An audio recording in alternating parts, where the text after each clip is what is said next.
Um, we are happy to introduce ourselves as well, especially for folks if they're listening as playback on this. Um, so I'm Ben Averill, and with me is my uh, co-worker, Hillary Gove, and we are both members of the Department of Economic and Community Development. And we are both the two Housing Opportunity Program coordinators with DECD. And our main task is to do different technical assistance related to components of LD 2003, as well as trying to have good conversations about increasing housing opportunities throughout the state and making amendments to zoning laws throughout the state as well.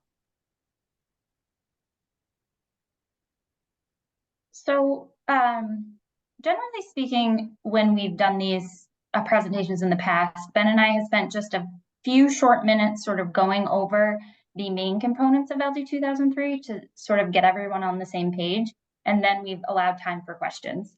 So it sounds like, would that be helpful to the group before we jumped into questions, sort of providing our... Yes, yeah.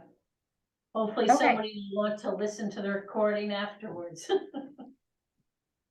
Great. I don't know, Ben, if you want to start, or I can start, whatever. I'm happy to start.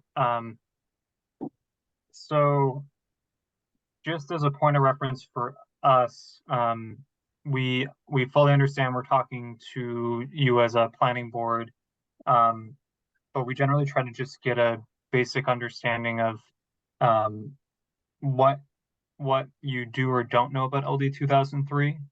So is there anyone who is present who doesn't know what LD 2003 is? If you don't, can you say you're uncertain of what it is? Perfect. That was what we were hoping for. So we assume probably in some sense that you as a board have heard of LD 2003. We know we've had Jennifer and has been on most of our calls in the last couple of weeks, and we've had at least a couple of email exchanges. But it's always good to just know we don't want to go too far into basic components if that's not helpful for you. But broadly speaking, if anybody is listening to this recording and is curious what LD 2003 is, it was a law that was passed in 2022. It was signed into law in April of 2022. And it was a law that required a couple of, it was 3 different statutes, and each of those statutes would require communities around the state to amend their local zoning codes. And those different statutes pertain to affordable housing developments, accessory dwelling units, and density on individual lots where single-family homes are or could be. And those 3 statutes all make up LD 2003. And the gist of why it was signed into law was to try to afford new housing opportunities throughout the state, and to try to ensure that there is some ability to start to eke away at the housing crisis that we have throughout the state, where folks are unable to obtain housing that is affordable to them. So as I mentioned, there's 3 different statutes. Those statutes are MRS 4364, which is the Affordable Housing Density Bonus, MRS 4364A, which is the multiple lots multiple units on a lot density bonus provision, and 4364B, which has to do with accessory dwelling units. We'll kind of get into the weeds of what all those mean if you have questions on any of the individual provisions. But I think generally what we've been trying to share with communities is each one of those are separate statutes. So they all, any of the provisions under the statute are different. And that each of those 3 buckets may or may not have a applicability to a community and may or may not require a community to amend their zoning code. The accessory dwelling unit ordinance, which is, or accessory dwelling unit statute, which is MRSA 4364B, applies to all municipalities throughout the state. The MRS 4364A, which is up to 4 dwelling units, applies to municipalities that have zoning and that have a designated growth area or public water and sewer or something that is comparable to that. And 4364 just straight is the affordable housing density bonus, and that applies in areas where there is a designated growth area or public water and sewer. And we're happy to get into the weeds of what those mean as we're talking this afternoon. And I also just wanted to clarify one thing that we get asked a lot, in the sense that I think there's this common misconception that LD 2003 is based on affordable housing units.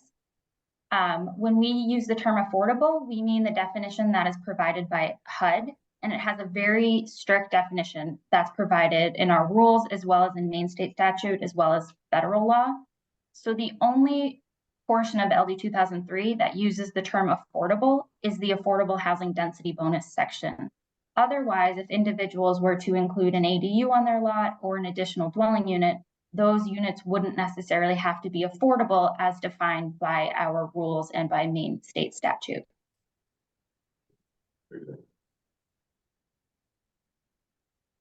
But we're happy to discuss any of these sections specifically. I know you sent us a list of questions, so we could also go down those questions as well, whatever works best for you. The housing, is it affordable housing is only in designated growth areas?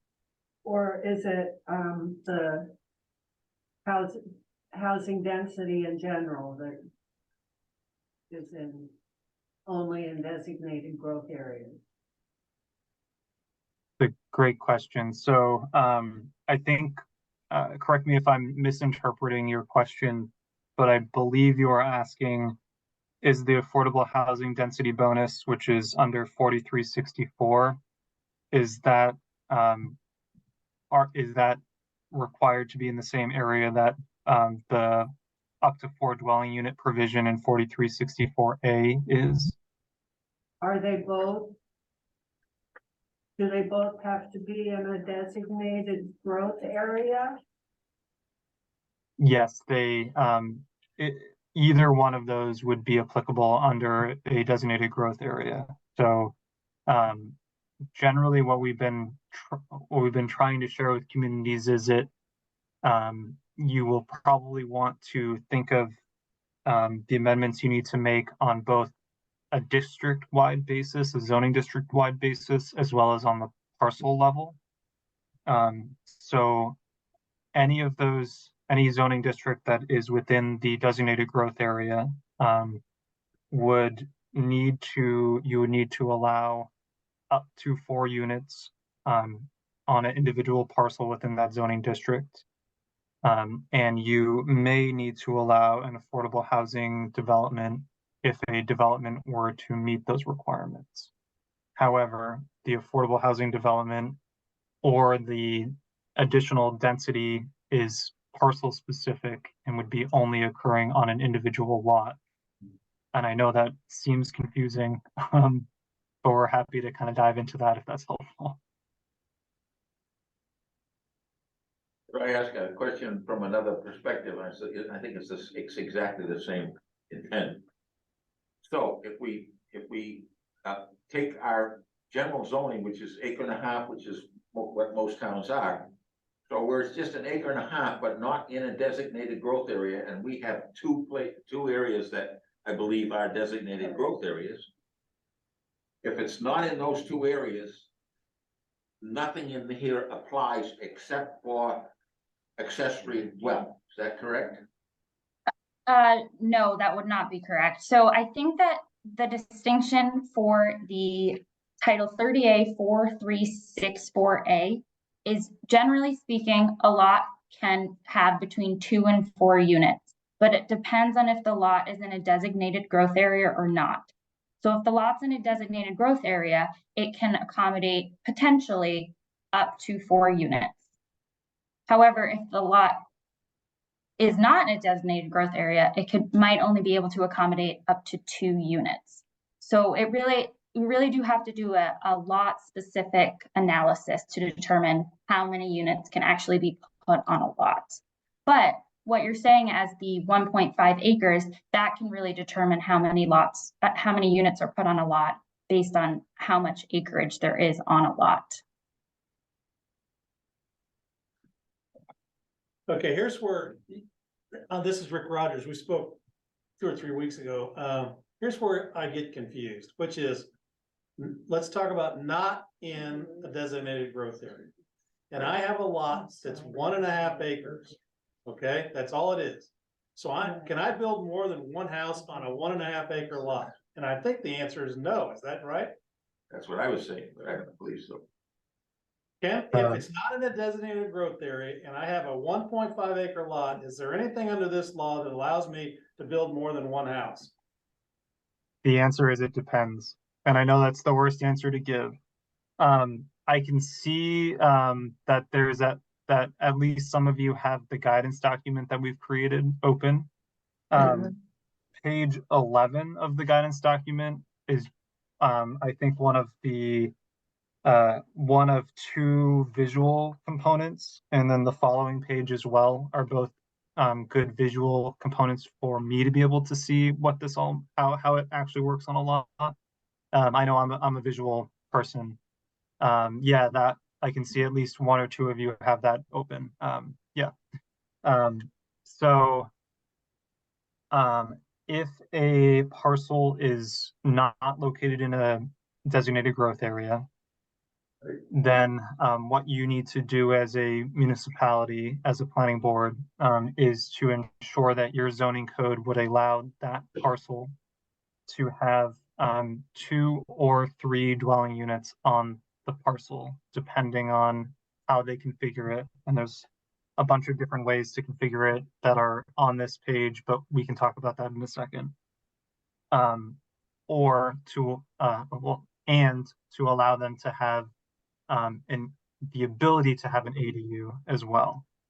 However, the ADU would be, you could either choose to add an accessory dwelling unit or to add an additional primary dwelling unit. So to your question, Rick, about what you can do with that lot. If the town requires 1.5 acres as their lot acreage requirement, then just like before LD 2003, you will still need 1.5 acres or more to add additional principal dwellings. But the change once LD 2003 is in effect is if Islesboro didn't already allow greater than a single family home, their zoning code needs to give you the ability to build more than 1 unit. However, On that a additional 1.5 acre lot, they're gonna have no, to change their ordinances to allow more than one house? no. The lot area for a principal dwelling, the lot area still stands. So if it's 1.5 acres, you'll need 3 acres to build 2 units, just like you do currently. But Right. your zoning code may or may not have allowed someone to have greater than a single family home in that zoning district prior to LD 2003. And now you will be required to give them the opportunity to build 2 units or 3 units as long as they meet the acreage requirement. But wouldn't that be So 4.5 acres then? it would need all that additional land. Yes, 4.5 acres for 3 units. So that's So- exactly what we're working with right now. That's what I said. And some communities, like yourself, may already not need to make those amendments to your code, but other communities around the state will need to update their use tables to allow greater than single family in those residential areas. And this is for any residential area, any area that allows housing that is not in a designated growth area. Okay, so let's have the same 1.5 acre lot but now it's in a designated growth area. Does that do anything for affordable, for a housing density? Oh, yeah, it's 20,000 square feet. I wanna hear him say that. Well, they don't know our ordinance. Not by heart. We have Yes. tried to take a look at it, but we definitely don't have it memorized. So it doesn't matter as far as if it's a designated growth area or not, as far as if you only have the 1.5 acres per dwelling unit, and that's what the lot is, 1.5 acres, then your options are a single family home or a single family home with an ADU. But if you were to have more acres, then you might need to accommodate additional dwelling units based on if it's in a designated growth area or not. And essentially what statute requires is if in the past you only allowed single family homes and you would not have allowed a duplex or something greater than that, you will need to adjust your use table to allow something greater than that single family home. So that an individual parcel, if they have the correct acreage requirements, can add additional primary units dwelling units onto their parcel. And I think that the best way, or how I like to look at it, is almost like working backwards. Like assume that a lot can accommodate the highest amount of density, but then there are checks and balances on that, such as lot size, septic requirements, parking requirements, shoreland zoning, subdivision law that might not allow that additional density. So to Ben's point, I think ordinances should err on the side of allowing something unless there are other checks and balances that wouldn't allow it.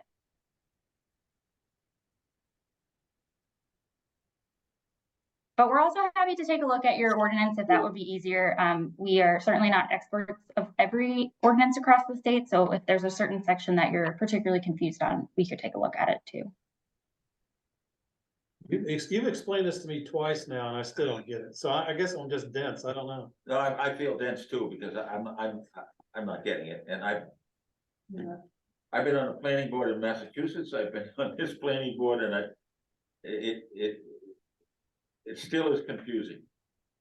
Do you have a specific question that you can articulate that maybe Ben and I can try again? Or So this is Wendy. And so it seems that, in our ordinance, we have a minimum lot size of 1.5 acres outside of town center growth areas. That, can be subdivided, once every 5 years, right? Without it being a subdivision. Not an acre and a half lot cannot be subdivided. No, Well, that's where you started. Yeah, and that's what I just said. Yes, I apologize. That's okay. You need 1.5 acres. A minimum of 1.5 acres. But so the dwelling unit allowance section of the law doesn't seem to help us create more housing. But clearly we need to add the language into our ordinance, right? The one thing I can see that we might really need to cover in our ordinance is and right now I don't believe we require greater acreage for a second lot, third lot, as a parcel is subdivided, right? They each have to have an acre. 1.5, right? Yeah. But we would probably want to specify for future that that's not allowable, right? That We can make it less restrictive. Isn't that correct? that's correct. We Yeah. outside our designated growth areas, we can say that people can have 1 acre. Yeah. Or we less, could, but if at the we very wanted to. least, we need to say yeah, that greater acreage is not Is not required for allowed. additional yeah. dwellings Yeah. or, Outside, outside of the designated growth areas? Excuse me, what? You can have it less. You have to have it at least an acre and a half. But you cannot exceed the acre and a half for a second dwelling. Yeah, But you can make it less than an acre and a half according to because it's silent, isn't that what you Yeah. Yes, you are correct. Yeah. If you have an acre and a half as the minimum lot area for parcels in that zoning district, you can leave it the way it seems that your zoning says, which is for a second dwelling, you would need 3 acres, or you could make it less. You could have an acre and a half for 1 and only 1 additional acre for 2, meaning 2.5 acres instead of 3, but you couldn't make it greater than. So Right. you couldn't say 1.5 acres for 1 and you need 10 acres to have 2 units. Right. Do you feel we need to outline that in our ordinance, or can we just, leave it the way it is? I think being 1.5 clear, acres required per minimum per lot. I think that would be sufficient, although I think you would need, to Ben's point, you would need to put somewhere that you, depending on if it's in a designated growth area or not, you could have between 2 and 4 units on a lot per LD 2003. Right, I think you would want to somehow call out, if possible, that, additional units are allowed to be put on lots. Right, I was just specifically talking about outside of our growth areas, so, yeah, we would have to add that language for growth areas. And I guess looking at our town center ordinance, our minimum lot size for a residential lot other than multifamily is 20,000 square feet. So we'd have to have for each additional unit 20,000 feet, square feet, or we could decrease that, because actually our multiple family dwelling lots on public sewer can have a minimum lot size of 20,000 square feet. And then we can reduce it to 5,500 square feet per dwelling unit for more than 3 dwelling units.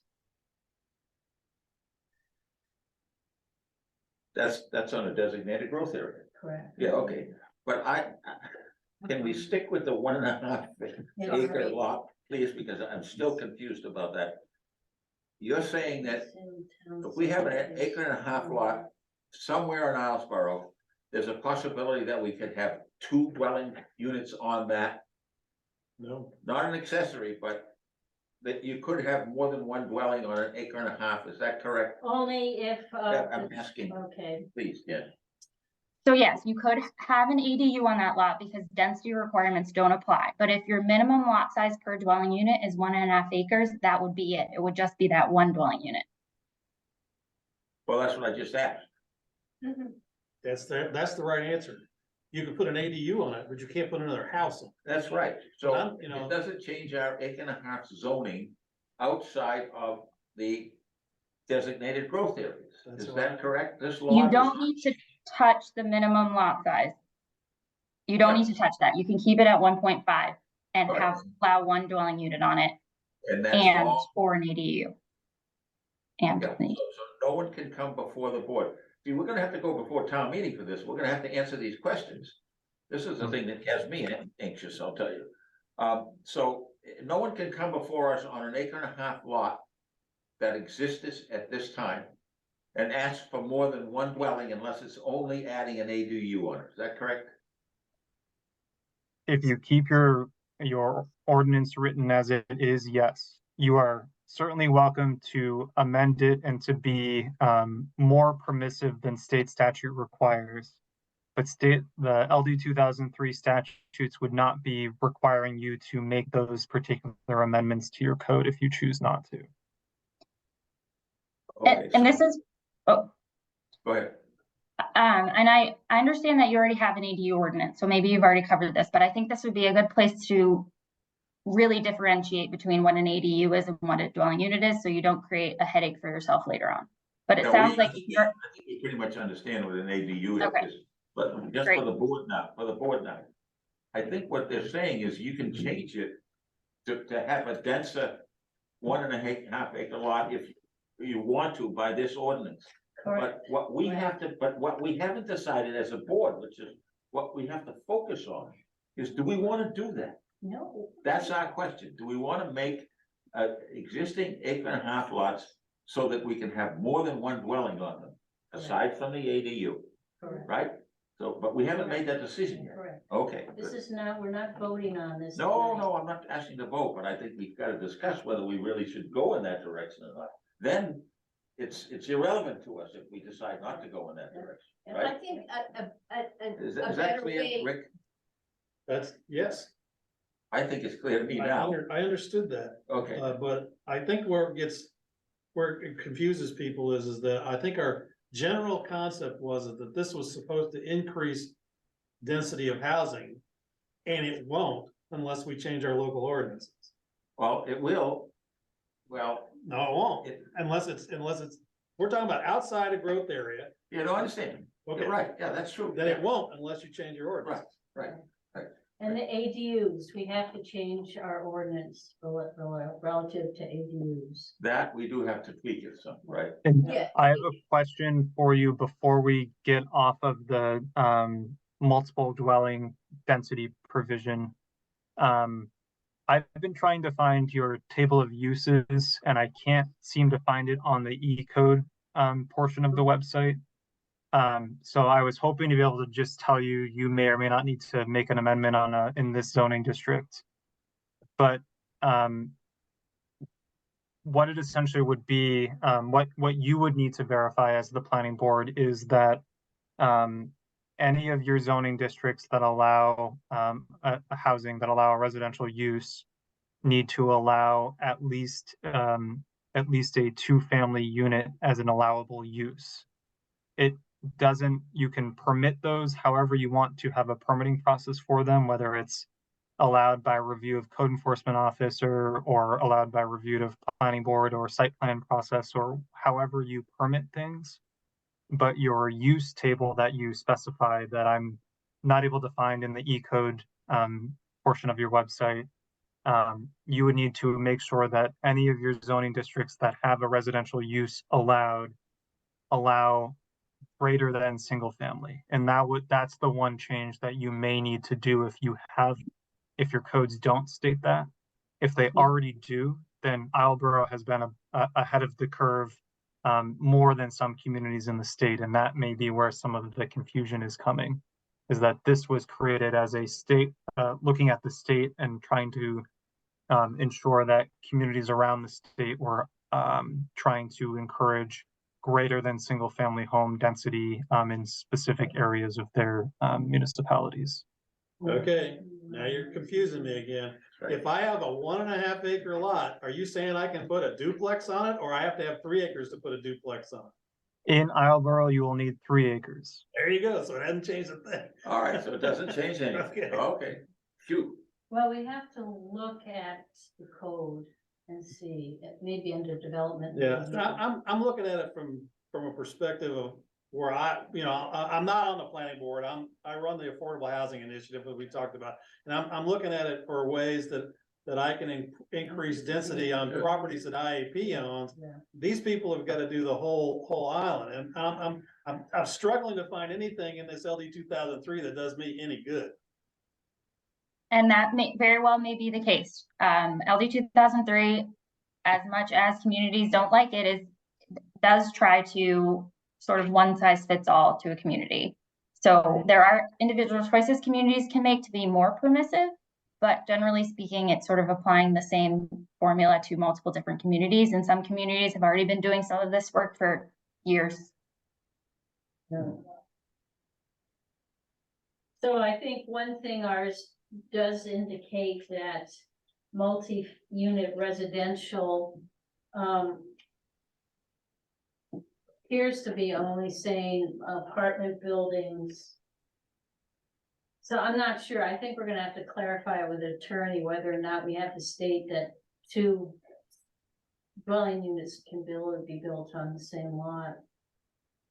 Yeah, thank you. for checking Yeah. and pointing that out. Yeah, like I said, we're happy to dive into it. Like I said, I can't seem to find your table of use. It says it's at the end of the chapter, but I can't seem to find it. But I'm sure it's there somewhere. I'm just not looking in the right spot. Way at The- the end. That's all I know. It's an attachment. but- Yeah, and Yeah. it's sometimes it's wonky when you're looking on the E-code 360 versus what you have printed out in front of you. So You know, just looking at structures, it does seem like, we have to tweak it possibly.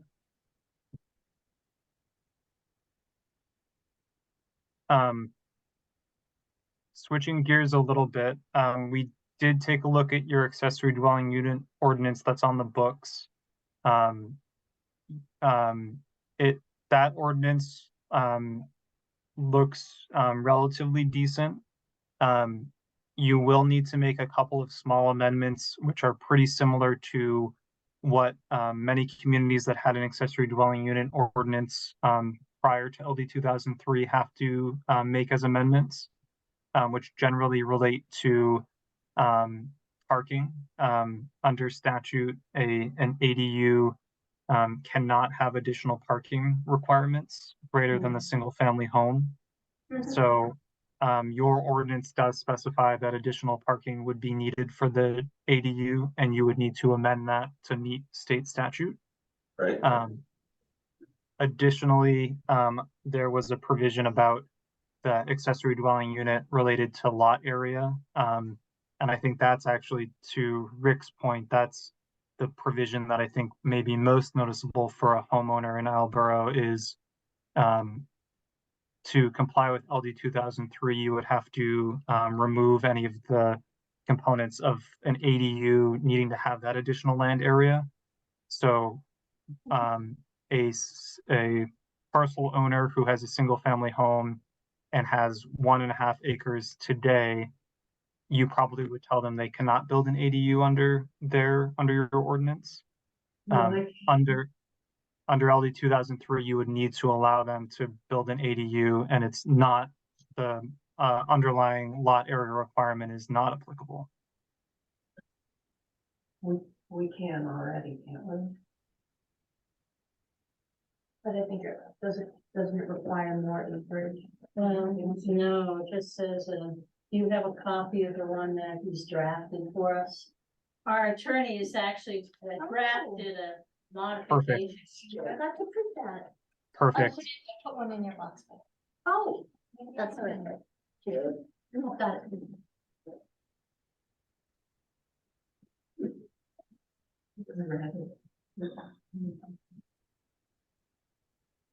Yeah, it seems like as long as there's a dwelling unit already on the lot, they can add to it. It doesn't seem like there's an acreage requirement. So I guess that's where non-conforming lots, I don't know if we'd have to deal with that. I don't know. No idea.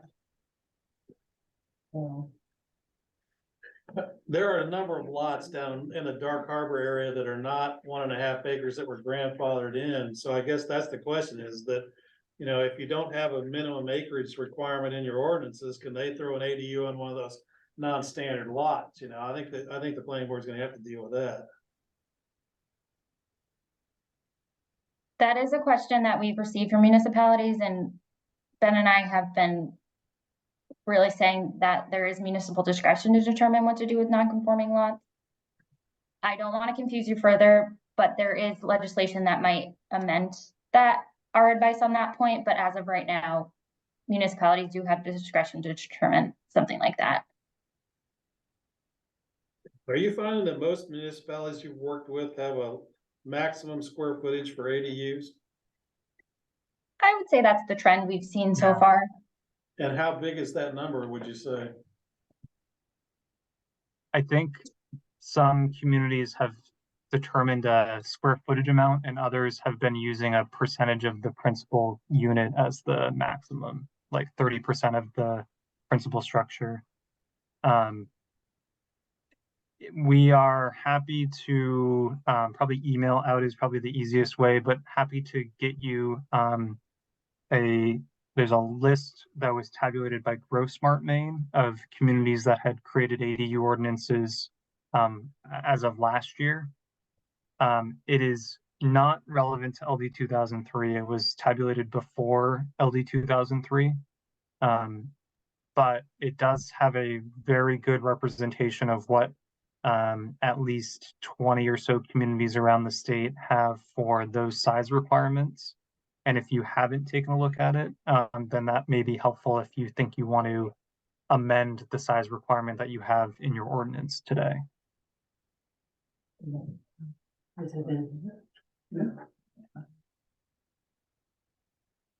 I also think, I'm sure your attorney picked up on this, but I also think it would be good to include the minimum square footage, which is in LD 2003, which is 190 square feet.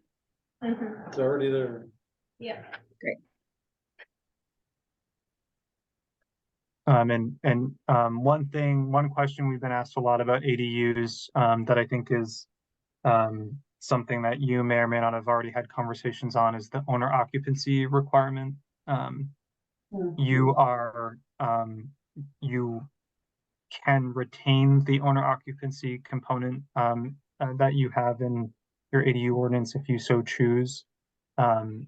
LD 2003 was silent on whether an owner should occupy an ADU or not. We would just, if you are working with an attorney, we would just recommend verifying with them that there is, that however you have it written into code, that it would seem like it would be able to withstand any conversations around the Fair Housing Act, which is its own complicated component. But I did see that was in your code, and you are certainly able to keep that and continue with that if you would so choose to. On the draft from the lawyer, he struck that out. But at the last meeting that the lawyer wasn't at, we were talking about leaving that in and having a carve out for affordable housing initiatives. Is that something that could fly, you think? I think my question would be, why did the attorney strike it out? Ben and I are obviously not municipal attorneys, and we know that a lot of jurisdictions have owner occupancy requirements in their ordinances. But we've just generally been hearing this trend of removing owner occupancy requirements because sometimes they can be a burden to creating additional housing for people. But we have yet to see any type of lawsuits here in Maine about it, as far as I know. So it's still a choice. I think it's still a choice for municipalities at this point.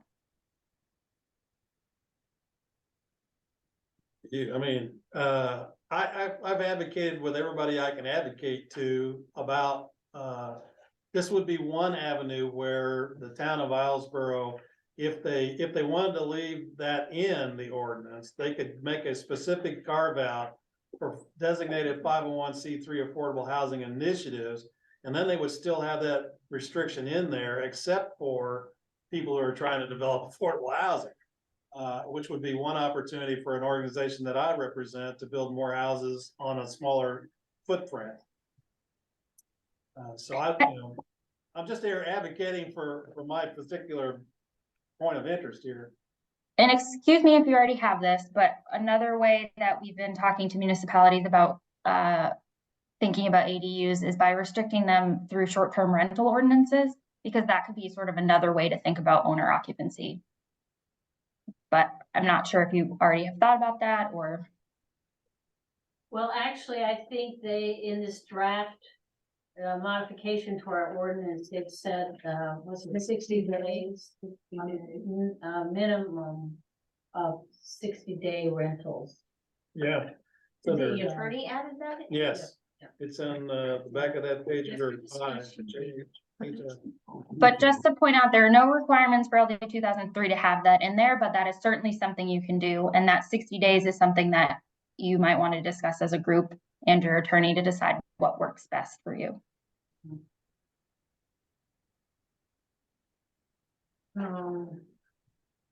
And also, if I have it correct, at the last question and answer session, you said that affordable housing development after the 30-year covenant period, all those restrictions can be lifted. I don't know if they're automatically lifted or if the town has to lift them. Specifically like for parking or lack of parking requirements. Is that correct? In a sense, it is certainly hard to think hypothetically about how these codes will age 30 years from now. Both your local codes, but also state statute. That question that you're referring to was in the Q&A session that the Housing Opportunity Program, is doing. And it was asked essentially, how do the individual components, how do specific programmatic components related to affordable housing, so the reduction in parking or other provisions, what happens if that affordable housing development is no longer meeting the definition of an affordable housing development in 30 years or at some other time in the future. Our recommendation, which certainly may be a different answer at some point in the future, would be it would be up to whoever you have as a reviewing body, whether it's the planning board or your code enforcement officer or somebody else, who determines a change of use and determines the correct use provision. It would be up to that reviewing body to determine if additional requirements such as parking or land area requirements or other things need to be met if an affordable housing development is going through a change of use process and is no longer considered an affordable housing development. Does that make any sense? Mm-hmm.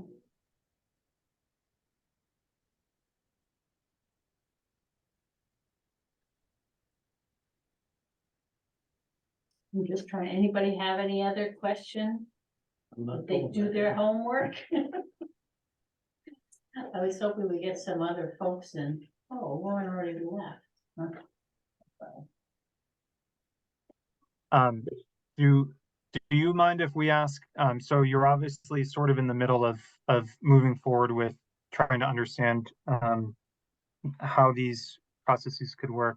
Do you have a good sense of what your potential timeline would look like? Not to put you on the spot.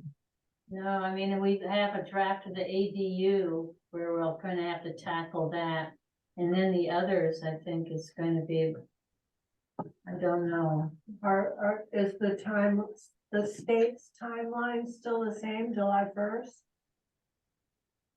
Well, the state's deadline is set by the legislature, so Ben and I still don't necessarily know exactly what the legislature is going to do. The housing committee voted, and they have a few amendments that would change the date, but we just don't know when the full body is going to vote on it. So right now it's still July 1 as of today, but next week, if it's an emergency bill that passes, who knows? And Yeah. we will have a much more clear answer to that within the next month. As far as we're aware, the legislative session is expected to end mid-June. So I know that it is very tight with the deadline being currently July 1st of this year of 2023 in a couple of weeks. But we do expect to have a actual answer as to whether that is the date or whether the date has been pushed back to some other date in the future at some point in the next couple of weeks. And as Hillary mentioned, it's really dependent on what the full legislature decides as they finalize things for this session. Yeah, for us, our process, but for the town, it has to lead up to a town vote, which will be a special session. So the earliest probably is the fall, if we're even lucky with that, so. We don't But know. I think that the good news for you, as I understand it, is that the housing committee is looking to amend the legislation so that town meeting forms of government would have at least an additional year to comply. As it stands right now, the amendment. So it's looking favorable, but then we just don't know what the full body will do with the vote. I had the opportunity to speak to our main representative. And he was telling me that what you just said is likely to happen, where they might push it off a year for people with town meetings. Oh, really? Well, That's just makes one sense. guy, that's what he said, though. His sense Makes was sense. that they were gonna delay implementation by a year, that was his sense. But like I said, he's just one representative. What Yeah, happens? our crystal ball is still a little bit hazy, but as I mentioned, we're hoping to have a much more concrete answer within the next couple of weeks. What happens to towns if it is July 1st, if we can't get it done by then? Is there any ramifications from that? From the Not state? Not from Ben and I. We have no enforcement mechanism in LD 2003. So our job is really to support communities with implementation. So we're not going to be knocking on your door on July 2nd to say you haven't done it. And the fact that you've put in so much effort thus far is really good news for you if an individual were to, if they were upset that they couldn't do something on their land and came to you.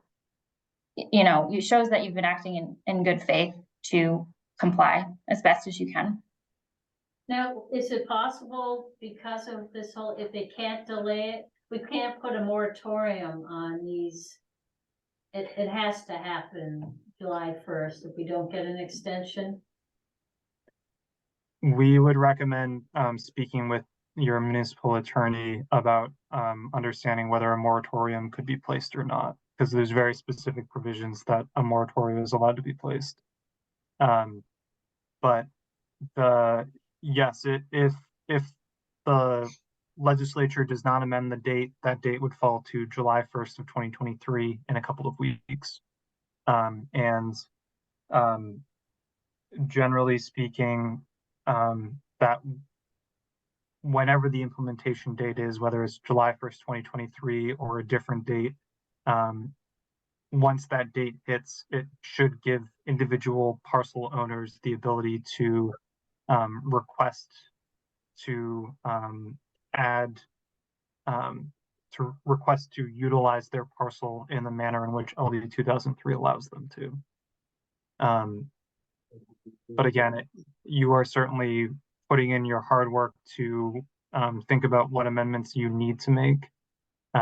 So we would just recommend chatting with your legal counsel to make sure you understand what you can and can't do if that deadline does stick as July 1st of this year.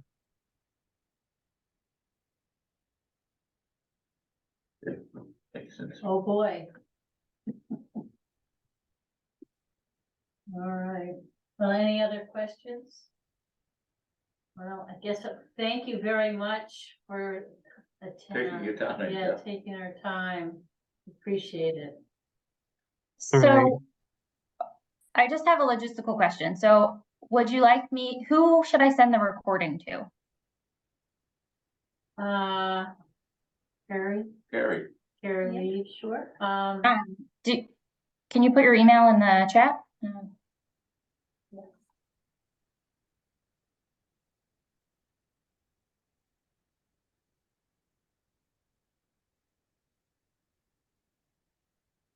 And while we're waiting on that, we are more than happy to, it sounds like you are in great hands with the attorney you're working with, but we're more than happy to do a deeper dive if that's helpful for you, or to take a look at amendments.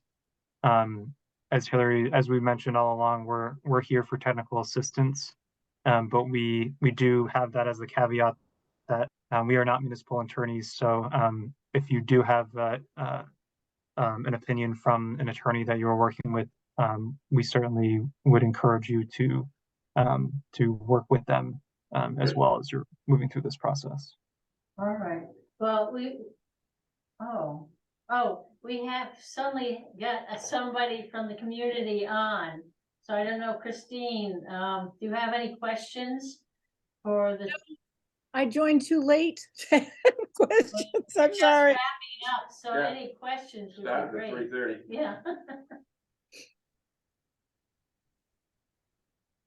Do you have any questions, Christine? No, I don't. Okay, all right. Well, we've recorded it, so if you want, you can listen to it. Oh, good. And I'll give our what is soon to be our last plug. We've alluded to it, but Hillary and I are doing Q&A sessions Tuesday mornings at 10.